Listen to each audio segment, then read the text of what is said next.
एक छोटा सा गांव था। वहां पर एक आदमी पहाड़ पर पत्थर तोड़ने का काम करता था। उसको अपनी जिंदगी से कोई गिला शिकवा नहीं था।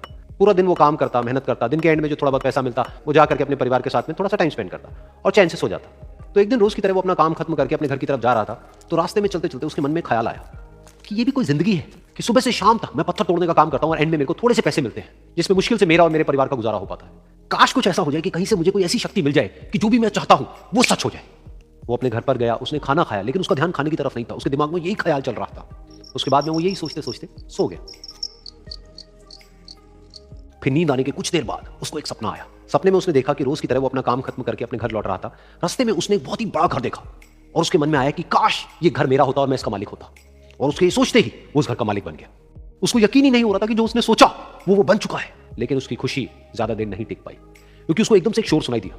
उसने अपने घर के बाहर देखा कि एक बहुत बड़ी रैली निकल रही है जिसमें बीचों बीच एक पॉलिटिशियन है जो ऐसे से हाथ हिला रहा है। और वहां पर जितने भी लोग खड़े थे सब उसके नाम के नारे लगा रहे थे, उसके आगे हाथ जोड़ करके खड़े थे, सब उसको देखने के लिए तड़प रहे थे। तब उसको यह एहसास हुआ कि मैं कितना छोटा हूं उसके आगे। और फिर उसके अंदर से एक ख्याल उठा कि काश मैं ये पॉलिटिशियन होता और मेरे पास भी इतनी ही पावर होती जितनी कि इसके पास में है। बस उसका इतना सा सोचने की देर थी, वो पॉलिटिशियन बन गया।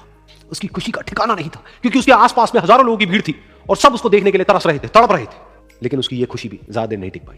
धूप बहुत ही तेज थी और उस पॉलिटिशियन को आदत नहीं थी इतनी गर्मी में रहने की। तो उस धूप की वजह से उसको चक्कर आ गए और वो बेहोश होकर के गिर गया।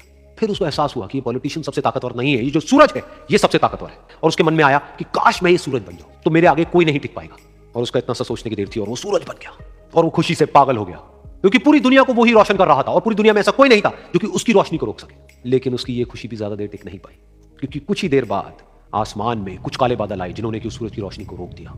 फिर उसको एहसास हुआ कि इस दुनिया में ऐसा भी कोई है जिसमें दम है उसकी रोशनी को रोकने का। और उसके मन में एक ख्याल उठा कि काश मैं वो बादल बन जाऊं। और वो बादल बन गया और आसमान में उड़ने लगा। उसको ऐसा लगा कि मैं आसमान में उड़ रहा हूं और अब मैं जहां चाहे वहां जा सकता हूं।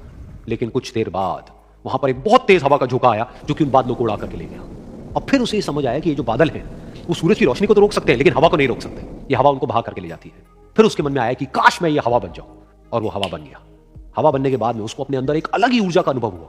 वो चाहे तो आराम से बहता और चाहे तो आंधी बन करके, तूफान बन करके, जिसको भी चाहे उड़ा करके ले जाता। उसको ये विश्वास होने ही लगा था कि इस दुनिया में सबसे ज्यादा शक्तिशाली मैं हूं। लेकिन तभी उसके सामने आया एक पहाड़। उसने अपनी पूरी ताकत लगा दी लेकिन उस पहाड़ को वो इतना सा भी नहीं हिला पाया। तब उसको एहसास हुआ कि इस दुनिया में कोई है जो हवा से भी ज्यादा शक्तिशाली है, जिसमें दम है उस हवा को रोकने का। फिर उसके मन में आया कि काश मैं ये पहाड़ होता। और वो पहाड़ बन गया। लेकिन हर बार की तरह इस बार भी उसकी खुशी ज्यादा देर तक नहीं टिक पाई। उसको एक जानी पहचानी सी आवाज सुनाई दी और साथ ही साथ उसको दर्द होने लगा, जैसे कि कोई है जो उसको तोड़ रहा है, उसको मार रहा है। तो दर्द से वो चीखने लगा और उसके मन में आया कि काश मैं वो बन जाऊं क्योंकि इस पहाड़ को तोड़ने का दम रखता है। लेकिन इस बार उसकी एक ख्वाहिश पूरी नहीं हुई। वो रोने लगा, चीखने लगा, चिल्लाने लगा। उसने अपनी पूरी जान लगा दी लेकिन इस बार वो नहीं बन पाया।